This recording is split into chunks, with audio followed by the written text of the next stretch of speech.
Just for a pre-Christmas, get yourself set up for Christmas getaways. I'm getting a lot of questions at the moment from people trying to do their setups and getting confused with what they should have, shouldn't have, or they're getting incompatible products from DC, solar panels, length of cable to connections to God knows what. And the biggest thing that I would say to people is, no matter what you're doing, if you're going away at Christmas, is whatever system you're going to get it now. Don't leave it to the last minute, which happens all the time. People the day before they're going to go away have this great setup, haven't tested it, don't know how long the fridges are going to run, multiple fridges and all the rest of the accessories. You get caught out in the bush, you have no power, you lose all your food, and that's what can basically happens, and it happens every year when people don't prepare to go out. Whatever system you have, you should be cycling it before you go out. So if you've got a solar panel to a DC, from a battery, and then you've got to a fridge, how big is the fridge? And understanding what the fridge will draw, understanding fridge cutouts, and because if you're running AGM, lead acid or gel, you've got to remember they only run down to say 50%. So if you've only got 100 amp hour, you've really got a 100 amp hour battery, you've only got 50 amp available particularly. So you need to make sure that whatever you're taking out, you've got to put back in. So one of the things that's very, very common, even happened to us today, is that people think they need 500, 600, 700 amp hour battery to go away for 5 to 7 to 10 days. Because they want to run their fridge consistently. You could do that, but at the end of the day, you're still going to run out of battery power if you don't put back in what you're pulling out.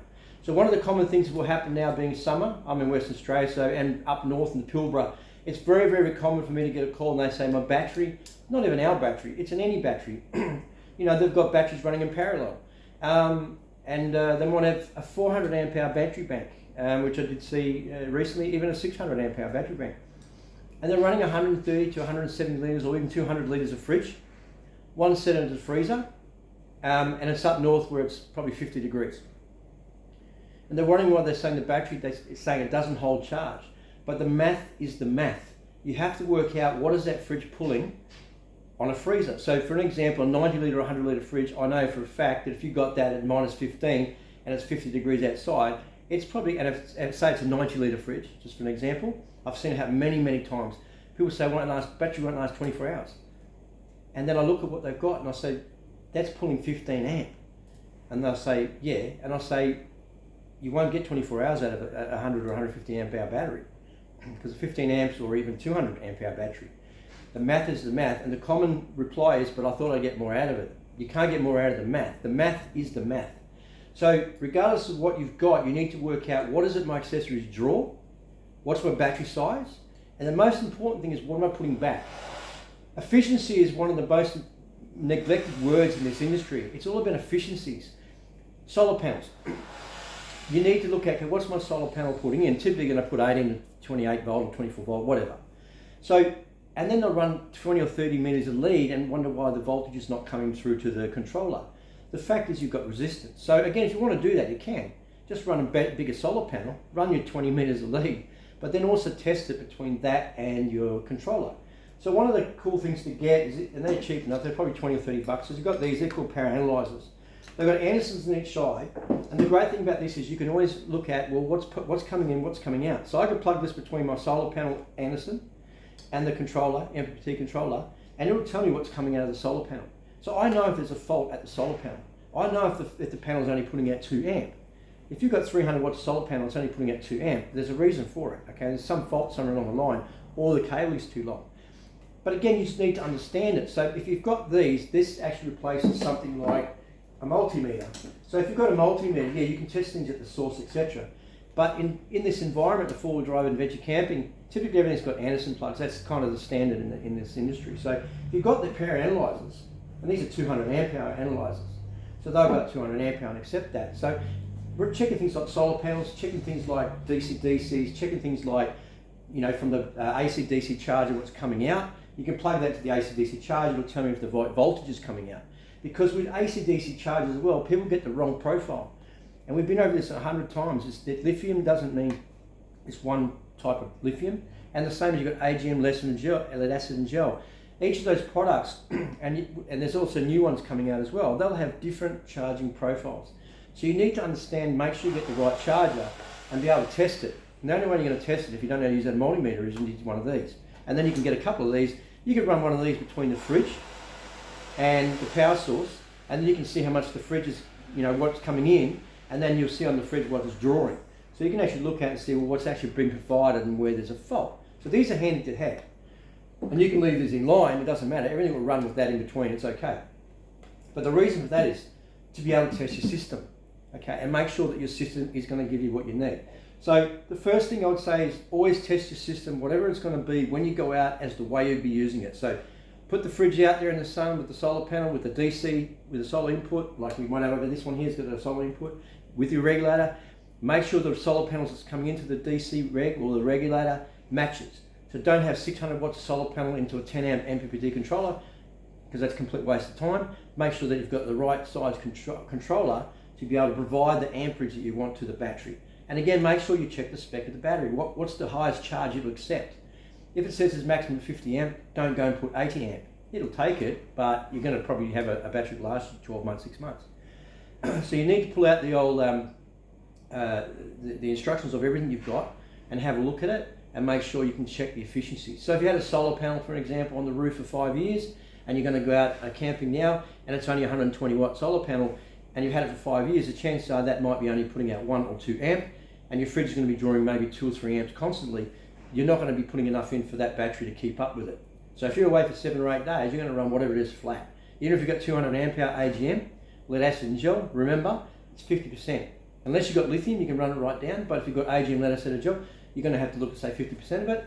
So if you've got 400 amp hour battery bank, you're going to really be able to use 200. You can go past it if you need to in an emergency, but you've got to remember, test the actual units of how it's going to cycle in a realistic and real environment. Don't leave things to the last minute, which everyone does. Comes up to the long weekend and everyone goes and buys the U-Butte, got everything. I got the battery, I got the solar panel, I got the DC, I've got the AC. They buy everything in the last minute and it's not tested, and then they go out, and we get calls all the time, not even for our brand. I'm stuck, I've got this, and I've got to go through what you've got, and then I'll know pretty much straight away that you've actually, as far as a deficit goes, you just actually, you basically disintegrated the system. And the thing is, you've got to remember, is with chargers, DC chargers especially, 3-stage chargers, 7-stage chargers, all these types of chargers, a lot of chargers won't pick up a battery if it's really dead flat. You've got to remember that. So if you've got a battery that's flat, you might think, oh, I'll just charge it up. Depends. Because if your AC-DC or your DC-DC only picks up after it's only got maybe a minimum, say 2 volt, maybe that battery's too flat, you can't charge it. So what are you going to do? So you need to make sure you understand what that battery's capacity is and how you're going to charge it if you get into trouble.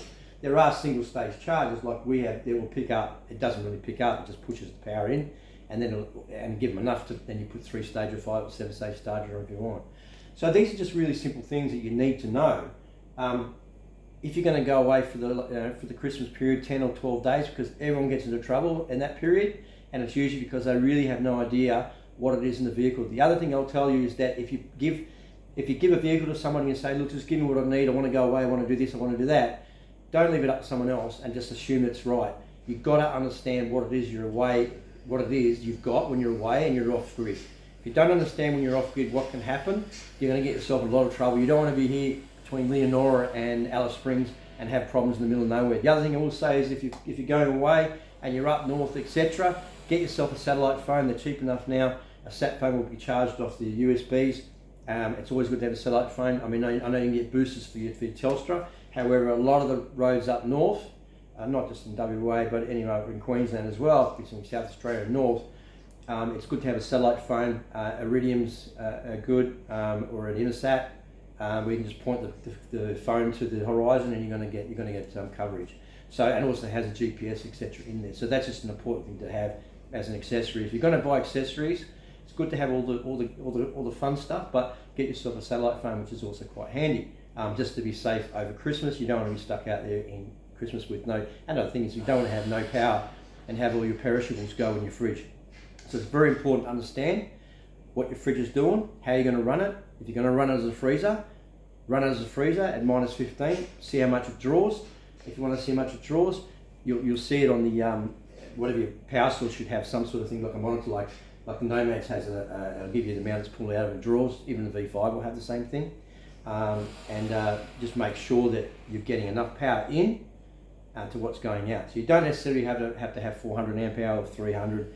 you can get away with a 100 amp hour battery as long as you put in, say 300 watt solar panel, and you're putting in, say, between 12 and 15 amp an hour, you're pretty well covered. It gets you through the night, it'll start charging you the next day. If you've got a 40 amp, 50 amp DC-DC, you drive for half an hour, you're going to be okay. If you have to start the car up, if you've got a 40 amp DC-DC, it's going to charge in half an hour, it's going to put 40 amp in, and you're okay. So these are things you need to test, and then by having the little monitors or using your multimeter, you'll actually ensure that you actually know what your system is doing. So if you're not sure, look at the back of the accessories as well. Had it again today. What is that product or the accessory draw? They said, I don't know. If you've got multiple accessories, you have no idea what they draw, you're going to get yourself into trouble. So on the back of it, it'll tell you the amount of watts that you can that it will use. It'll say the max. It will say like its peak, and it'll just have the standard or nominal wattage. And then you can measure how much amp that is and say, okay, well, it's going to last me how long if I'm running all these at the same time. And just get a piece of paper out, start working the math, and then say, well, what's my solar panel putting in, and how am I charging it, how much have I got to put back in. If you don't know how much the solar panel is putting in, that's one of the things that I'll say. The solar panel amount of amperage is how long is a piece of string, because it can be a 200 amp or a 200 watt solar panel, should be putting in say 9 to say 11 amp, but it may only get 5 or 6 amp. Now it may have dust on it, it may need cleaning, it may have a stick on it where it's got a little bit of shade and a little bit of shade on the solar panel. Even if it's just a few fingers, we'll wipe it out 30-40% straight away.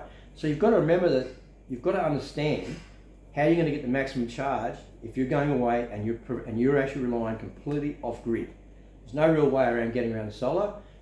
You might even get yourself a little wind turbine that you can pop up and give you some power. It might only give you 1 amp or 2 amp, but that's better than nothing. So these are things just to consider. If you're going to go lead acid, AGM or gel, just remember that you typically have 50%. If you're going to go lithium or LiFePA4s, then you can run it pretty much down to 100%, and then it'll recharge up. So just some simple things, just take care over the Christmas period. Don't get caught out, which happens all the time. We get calls always with people in the middle of the bush. There's not much I can do to help you, except trying to hack the system and trying to get power into whatever your system is to get you out of trouble. But that's not the way you should do it. You want to be away enjoying yourself, get yourself set up correctly before you go away, and then you don't have any problems. But if you do get in trouble, or you've got any questions now prior to Christmas, don't leave it to the day before Christmas and send us an email. Email us now and say, look, I'm thinking of doing this, or I've got this set up. I'm quite happy to help. It doesn't have to be our gear, but if we can give you some help, keep you out of trouble, we'll give you the right information. So again, don't leave those sorts of things up to anybody else and just say, look, I don't want to know about it. I just want the system to be here, give it to me, and I want to go away for 10 days and it should work properly. That's not going to work for you. You do have to understand it. No matter how much you don't want to understand it, get a piece of paper and sit down and just work the math. It's as simple as that. Once you work the math out and run it a few times at home, run it and cycle it for a week, however your system's going to run, and then you should stay out of trouble. So again, Merry Christmas if we don't talk before, and hopefully you stay out of trouble. And again, make sure the compatibility of your accessories, charging equipment, ACs and DCs, battery sizes, etc. all match up, and then you won't have any problems, or you shouldn't have any problems, and minimise it. So thanks again. Talk again soon.